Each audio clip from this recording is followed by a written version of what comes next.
Hashem Nasiv Nasliach. So Baruch Hashem, I took upon myself to learn Masechet Tamid, the Mishnayot, and I recommend everyone do it as we're getting closer to receiving the Beis Hamikdash. And it's just so colorful, and you can see, touch, feel, hear, smell, all of it, all the avoda. Just go through in English. I'm going to do it right now. A part that I think is really applicable to Rosh Hashanah, and just to wake us up. I mean, that's what Rosh Hashanah is about. The shofar is to wake us up. So we need to wake up to the Beis Hamikdash. We need to wake up to Mashiach. Like, what is it like? Not just we dream of it. Like, we got to feel it. So it says that before the Tamid, they would slaughter. It was a lamb that was less than a year old. Was that it?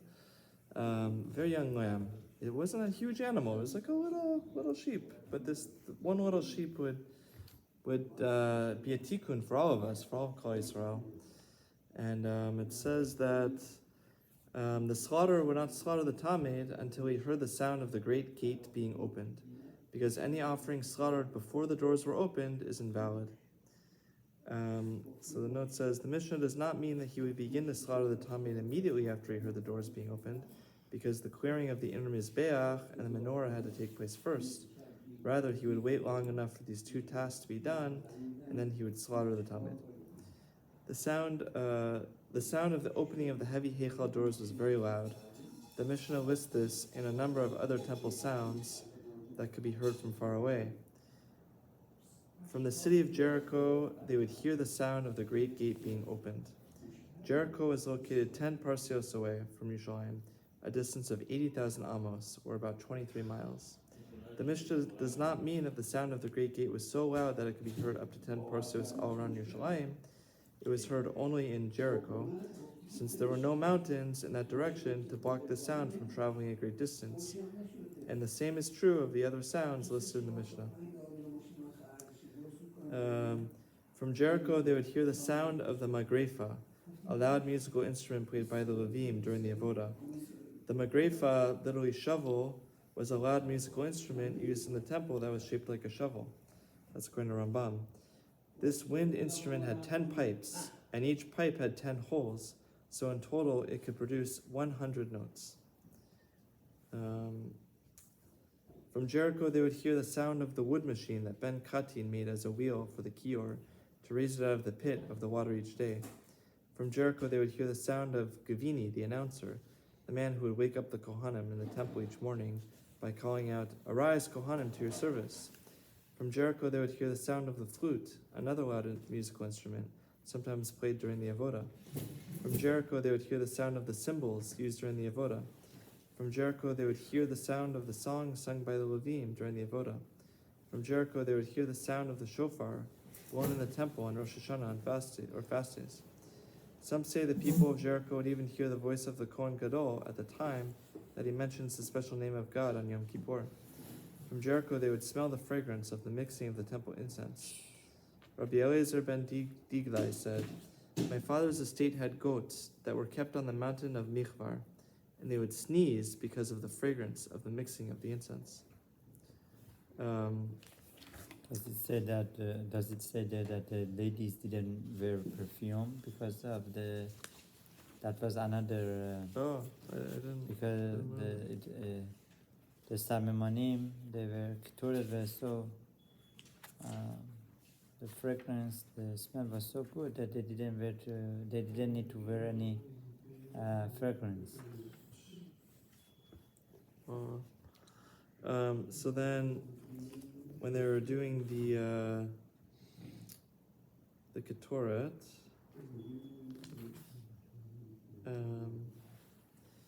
so there was this shovel. When they were about to do the Ketoret, they would drop this shovel. The two Kohanim carrying the ladle that held the spoon and incense, and the golden shovel that held the coals, walked through the courtyard until they reached the area between the Ulam and the Mizbeach. The Ulam is where the doors of the sanctuary are and the stairs, down to the Mizbeach. one of these Kohanim took the shovel and threw it onto the floor between the Ulam and the Mizbeach. The sound that it made was so loud and carried so far that in Yerushalayim a person could not hear the voice of his friend due to the sound of the shovel. The Mishnah lists 3 uses of the shovel. The sound of the shovel was used for 3 things. A Kohen who was outside the courtyard and heard its sound would know that his brothers, the Kohanim, would be entering the Heichal to bow down, and he would run and come. A Levi who heard its sound would know that his brothers, the Levim, would be entering the courtyard to chant the song, and he would run and come. And the head of the Mamad would stand the Tamei Kohanim at the eastern gate of the Temple Mount. So this is interesting about the Tamei Kohanim. The head of the Maimad refers to the leader of that day's Beis Av. The Kohanim were divided into 24 watches, Mishmaros, that would each serve in the temple for 1 week at a time. Each watch was divided into 7 smaller groups called Batei Av, singular Beis Av, which would each serve on 1 day of that week. The Tamei Kohanim gathered at the eastern gate so that everyone would see them and realize that they were Tamei. That way, when they were later seen leaving the temple, people would not think that they were abandoning the sacrificial service in order to do their own work. Rather, they were leaving the temple because they were Tamei and therefore unable to participate in the service of that day. So I don't know, there's so much detail in this, and You get a feeling. you get the feeling, but just the fact that all the way to Jericho, 23 miles away, they're hearing all the sounds of the Beis Hamikdash going, and even the smell of the Ketoret, and just, it's like it's there, it's a real thing, it's not just this vision, the Beis, no, just like we're here, there's sounds and smells, and even the sight of the Tamei Kohanim, everything is so real, it's not just an ideal, it's actual, it's normal. The Gemara says there was no miscarriage due to the smell of barbecue. Yeah. There was so much barbecue going on. Yeah. And not every time we can have one. Yeah. Hashem protected all the pregnant ladies that they should not be miscarriage. And there are also nisim that happened. There was one that I don't even know if it's listed. Again, I think Pirkei Avos, the nisim were listed. But the Trumas Hadeshen, the first thing they would do, first thing in the morning, one Kohen got the lottery, he got the merit to do it. And he only had to take a handful, but he would bring this handful. In the Torah it says he has to bring it outside the camp, it's like outside, it's like Tameh. But in the Beis Hamikdash, he would put it right outside the Mizbeach on this area of the stone on the ground, and the stone would absorb the ashes. It would absorb it, how? And even on the Sholosh Regalim, when they had so many korbanos, they would actually pile up the ashes just to show how much all the korbanos that they did. And I think even that the stone would absorb it. What is this? They say that one of these historians traveled to Israel, and he wrote it in a book, Mark Twain or something. Yeah.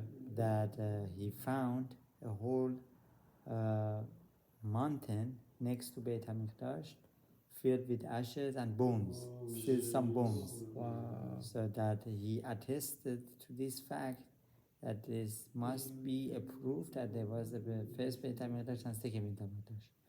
After this was recorded in the books, the Arabs went and they cleaned the whole spot. They cleaned the whole mountain. Wow. It's like a baruch. So, yeah, we should. We're gonna have a new year, but it's gonna be more than a new year. Mashiach is coming soon. That we should have something new to work with, something that's old, that's new, but new nonetheless.